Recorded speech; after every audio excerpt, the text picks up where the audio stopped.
ሰላም ጤና ይስጥልኝ ወድ የኬርላይት ቲዩብ ቤተሰቦቼ እንዴት ናችሁ? ዛሬ ስለ ኤድዋርድ ታሪክ ይዤላችሁ መጥቻለሁ። ኤድዋርድ የተወለደው እንደ አውሮፓውያን አቆጣጠር ሰኔ 15 ቀን በ1330 ሲሆን የአባቱ ተተኪ የበኩር ልጅ ነበረ። አባቱ ንጉስ ኤድዋርድ ሶስተኛ ሲሆን እናቱ ንግስት ፊሊፓ ነበሩ። ገና በ7 ዓመቱ የኮርንዋል መስፍን በመሆን የመጀመሪያው የእንግሊዝ መሳፍንት ለመሆን በቅቷል።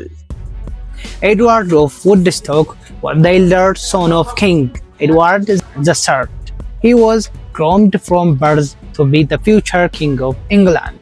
የውድስቶክ ኤድዋርድ የንጉስ ኤድዋርድ ሶስተኛ የበኩር ልጅ ነበረ። ከተወለደበት ጊዜ ጀምሮ የወደፊቱ የእንግሊዝ ንጉስ እንዲሆን ታጭቶና ተኮትኩቶ አድጓል። ጥቁሩ ልዑል ብላክ ፕሪንስ የሚል ስያሜውም በህይወት እያለ አልተሰጠውም። ታሪክ ምሁራን እንደሚሉት ይህ ስያሜ የተሰጠው ከሞተ ከ200 ዓመታት በኋላ ሲሆን ምክንያቱም ደግሞ ሲያስቀምጡ በጦርነት ላይ ይለብስ የነበረው የጦር ትጥቅ ጥቁር ስለነበረ ነው ይላሉ። ወይም ደግሞ ፈረንሳዮቹ ላይ ያሳየው ጨካኝ የጦርነት ባህሪው ስላስፈራቸውም ሊሆን ይችላል።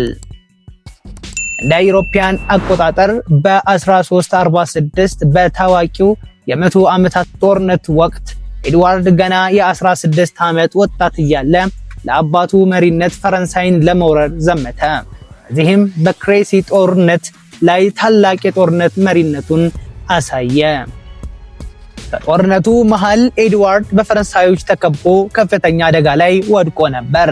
የጦር መኳንንቶቹ ለአባቱ ለንጉሱ መልእክት በመላክ እርዳታ እንዲልክላቸው ጠየቁ። ንጉስ ኤድዋርድ ሶስተኛ ግን እንዲህ ሲል ነበር የመለሰው፣ Let the boy win his spurs, for I was the glory of this day of peace. ልጁ የራሱን የጦርነት ክብር ማዕረግ በራሱ ያግኝ፣ የዛሬው ዕለት የድል ክብር የእሱ እንዲሆን እፈልጋለሁና።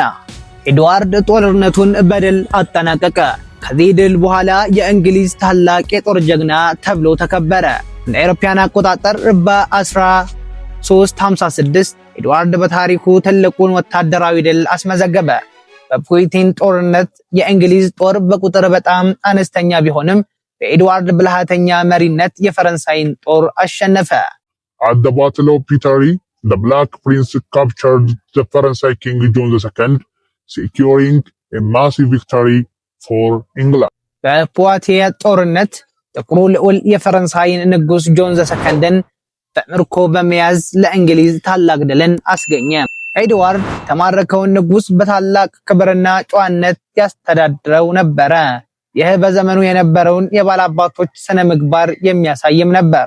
ከድሎቹ በኋላ አባቱ በፈረንሳይ ግዛት ውስጥ የሚገኘውን የአኩቴን ገዢ አድርጎ ሾመው። እዚያም ከአጎቱ ልጅ ከኬንቷ ጆዋን ጋርም በ1361 ጋብቻ ፈጸመ። በ1367 በስፔን የእርስ በእርስ ጦርነት ጣልቃ በመግባት ባትል ኦፍ ናይጄራ በተባለው ቦታ ድል ቀናው። ሆኖም ይህ ዘመቻ ለህይወቱ መበላሸት ምክንያት ሆነ።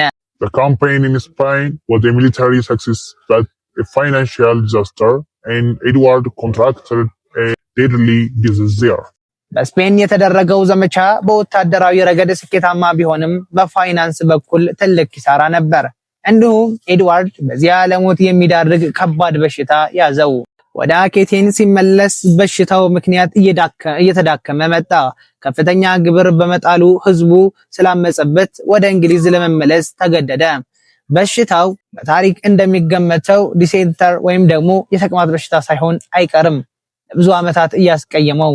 እንደ አውሮፓውያን አቆጣጠር ሰኔ 8 ቀን በ1376 በአመቱ የኖቲንግሃም ፓርላማ ስብሰባ ላይ ያለ በ45 ዓመቱ ከዚህ ዓለም በሞት ተለየ።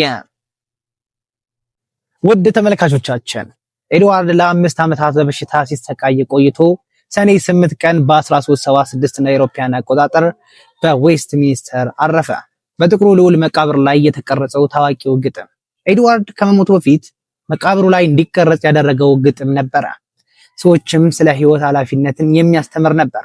በከፊል እንዲህ ይላል፣ እንዳንተን የምኖር ነበረ፣ አንተም እንደኔ ትሆናለህ። እኔ ለሞት አለም ያልነበረም፣ አሁን ግን ሙቶኛለሁ። ውበቴ ሁላ ጠፍቷል፣ ስጋዬም ወደ አምር ተለውጧል።